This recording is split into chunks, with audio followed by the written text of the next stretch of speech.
All right, here's a quick video on how to make my homemade chili, something really simple.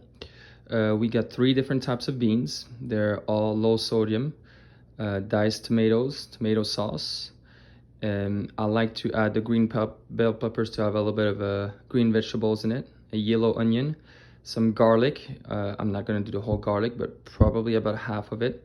And that can all be modified to preference. You don't really need to put ground bell peppers in a chili, but why not to add a little bit of green. And then I have this organic ground beef, 93% lean, 7% fat, which is important. I want something leaner, especially if I'm wanting to stay lean. And those are the condiments I'm gonna use. I won't put the exact amounts because I really go by taste. It's something you gotta try out, but there's definitely gonna be a fair amount of chili powder. This is chipotle, I realize now, but we're gonna replace it with chili. Tabasco. I'll prefer adding some salt myself versus having beans that have already a lot of salt in them. Prefer to put fresh salt, pepper, and paprika. I will be cooking the ground beef first with the onions and the garlic, but at the same time, you could easily put everything in the crock pot all at once, but I like to cook that separately first. So what I like to start with is to put all the canned goods in the crock pot, put it on high, cut the top of my green bell pepper, take the seeds out and chop it into little pieces like this. I'm gonna stir everything and let it sit and warm up while I prepare the ground beef with the yellow onion and the garlic.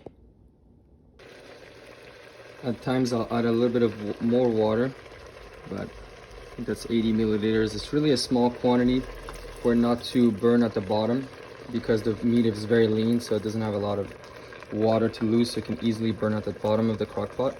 And I'll stir and season it 2 or 3 times, again, salt, pepper, paprika, and it's gonna be soon ready. It took less than 10 minutes. The meat is cooked. There's gonna be a little bit of juice that I'm gonna transfer all in the crock pot right now.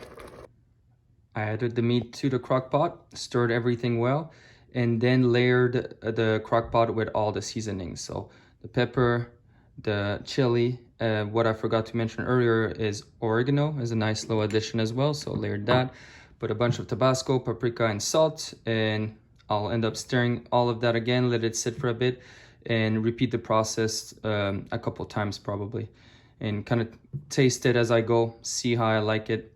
And it should be ready in a couple hours. So like I said, very little work to be done, and it'll be ready for me to eat multiple portions of it or to share it with your family. And here's the final product. The chili took about 3 hours from start to finish to be prepared and cooked. The meal I made enough so that it made 6 servings, and here's one of them. The serving is a little over almost 550 calories, proteins at 45, carbs at 55, and fat at 15.